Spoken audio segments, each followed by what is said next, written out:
How many of you watch TED Talks? Now, I just happen to love TED Talks, and I watch TED Talks all of the time. As a matter of fact, I had an opportunity to deliver a TEDx talk, and I've trained people who have gone on to deliver TEDx talks as well. I just love the format. I love everything that they do. But let me ask you this. Some TED Talks have tremendous numbers of viewers. I mean, some of them have 16, 20, 40 million views. And then others don't have but a handful of views. So what's the difference? Let me see. What's the difference between these that have millions and millions of views and these that have very few views? Well, somebody else smarter than me had that same question. And what they decided to do was to test them. And they did a big data study, which is what they called it. The big data study. They took all the ones that were incredibly successful and they compared those to the ones who were not successful at all. A lot of times they were similar subjects and shot and put up online at similar times. And so they asked, what was the difference? And one of the things will surprise you. It certainly surprised me. Is that the people with the most watched TED Talks also gesture the most. They gesture. Does that surprise you? It did me when I first heard it.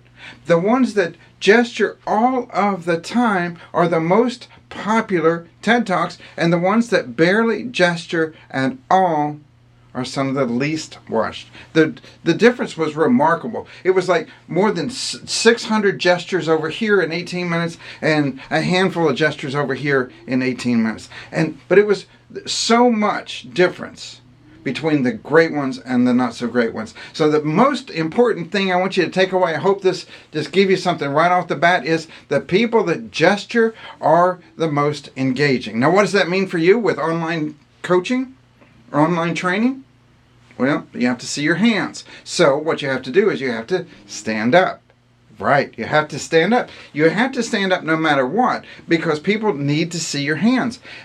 There's something like 83% of all of our communication is nonverbal. That we can tell immediately what you're talking about if your hands are moving. And if they're not moving, it's very difficult for us to tell what you're talking about. And so we have to get a camera that will shoot us from a standing position. And usually that is a camera that will stand on a pole. Doesn't have to be an expensive one, but you need to be able to see like this. I've set this up so that we're seeing me down to my waist. So you get all of my hand gestures. We have to be able to see that. The other question is, what about a podium? What do you think about a podium? Oh my gosh. If there is one tool that is most destructive to our ability to be good in engaging presenters, it is the podium. You call it a lectern, whatever. I call it a podium. But a lectern or the podium or whatever's in the front of the room, that is the absolute, that is like trying to swim with a concrete block tied around your foot. It will so much prevent you from being an engaging performer. Now, years ago, I had a nonprofit director, and he runs a nonprofit across the entire state, and he called me and he said, "Hey, Daniel, I've got a 2-day convention. I direct the whole thing, and I want to be fantastic. I want to be the best ever." And so he hired me to come in and teach him on how to speak, and I love that. That's exciting. But not only that, he hired somebody else to come in and teach him how to create the great slides, and then somebody else to talk to him about his wardrobe. And he had a superstar team that was going to get him up and get him in front of the stage, and he was going to win big time.